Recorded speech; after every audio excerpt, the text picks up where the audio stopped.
Hello and welcome to this week's trading strategy video with me, David Jones, and Trading 212. Now, we've covered quite a lot, I think, in recent weeks. We've looked at price action, oscillators, moving averages, breakouts, false breakouts, all this sort of stuff. So I thought this week would be a good opportunity to maybe just pause a little bit and look at what are some pretty common trading mistakes. And when it comes to trading mistakes, you can make a really long list, but I thought for the purposes of this, because it's going to be a short video and people just don't have the attention span these days, let's look at the top 3 trading mistakes. Let's start off. Number 1, you will have heard this before, and we're going to look at a real example from the last couple of weeks in a second. But I think one of the big problems is people cannot trade with the trend. They see a market, and there have been plenty of markets in recent weeks. The euro, oil, stock markets. They see a market that's maybe doing that or doing that. And if a market's been going up, up, up, up, up, they can't seem to bring themselves to buy into that market. They always want to try and pick the top, so they're going against the major move in the market. And the same, of course, for falling markets. If a market is sliding, plenty of people are trying to pick the bottom. But what are the chances, if you have a market that's gone up for 6 months or down for 6 months, that you nail the absolute turning point? It's highly unlikely, but let's look at a real example. Let's take a look at the euro dollar, which just recently moved out to 2.5-year highs.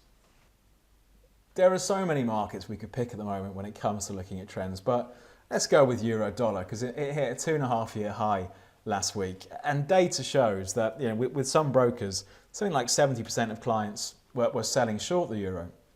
But you're really trading against the odds. In a trend like this, in a strong uptrend, our approach should be looking to buy the dips. If you're selling short, look at the sort of moves you're trying to catch. They're tiny moves like this. What are the chances that you're going to pick the absolute top? It's much easier to try and position yourself for maybe the next swing over the next few days, next few hours, next few weeks, whatever your time frame is. So trading with the trend really should be at the core of our approach, but it's one that so many get wrong because psychologically it's a difficult thing to do. But I think even in a trend like this, the market has gone down for one day, but has gone up in the view we're looking at here, broadly speaking, for the last 3 months. So it's much easier to identify a trend on the chart, and it's pretty clear what the trend is here, and look to trade with that trend. So there we go. We want to try and trade with the trend. Put the odds in your favour. If a market is going up over the time frame you're trading, look to be a buyer. If a market's going down, look to be a seller. I think the second, maybe more common problem is trading too big.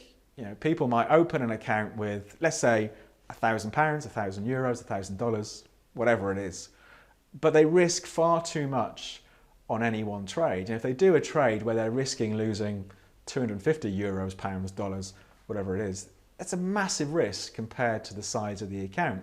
And I think it's very difficult to look at a market objectively if you're in a trade, if every point the market moves against you or in your favor is a massive sum of money to you, whatever that sum of money is.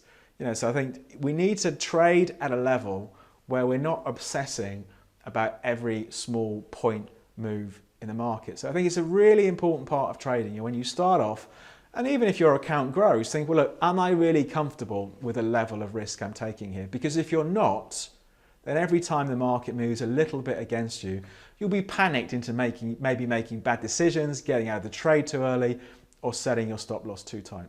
Which brings me, I think, to point number 3.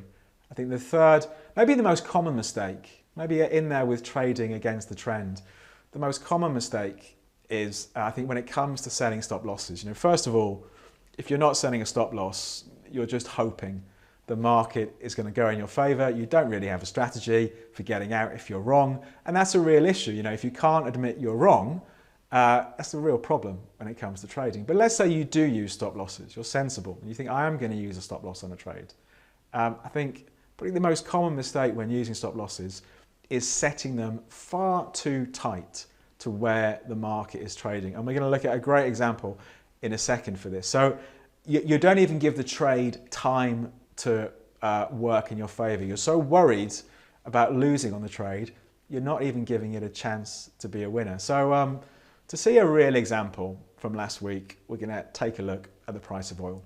I think oil is as good an example as any to illustrate where people can go wrong with stop losses. So what we've got here, we've got each candlestick represents an hour, and we've got the last week of July, the beginning of August as our trading view. Let's take the last day here. So this is on the 4th of August that we've got on our chart here. So the market traded as low as $48.48. That was 11 o'clock in the morning.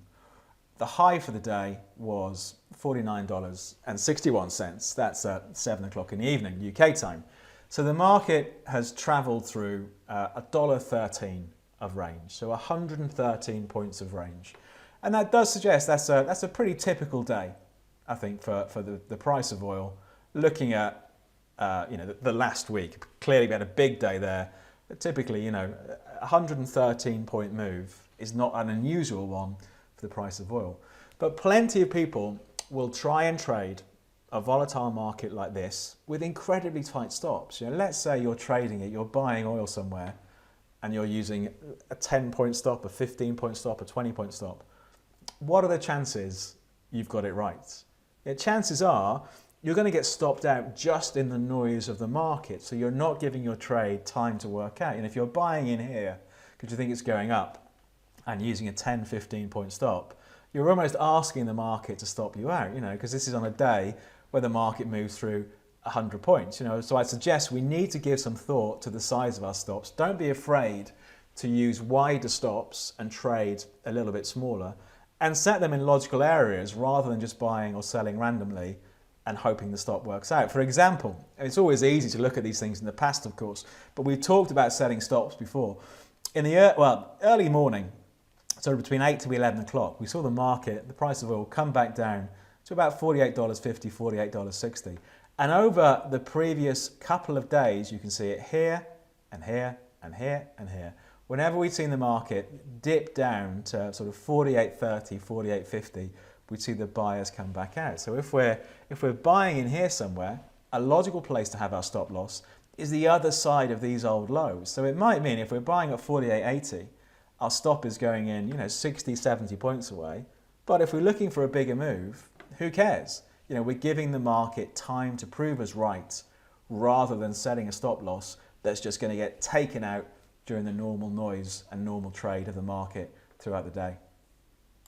So there we go. I think the three most common mistakes: trading against the trend, trading far too big in terms of the size of your trades when compared to the size of your account, and probably the most common one, setting stop losses far too tight. So you just get knocked out in a small move against you, which is just normal market noise. So a little bit of a different approach this week, but hopefully, it's given you something to think about when it comes to your own trading. Next week, we'll take a look at another different trading strategy. As usual, if you have any questions about what's been covered today or something you'd like us to cover in the future, just leave us a message in those comments down below. If you like the video, click the thumbs up. If you're not subscribed, if you click that button that should have magically appeared there, you'll get automatically notified when the next videos get uploaded. But for this week, from me, David Jones and Trading 212, we'll leave things there, and I hope you have a good trading week.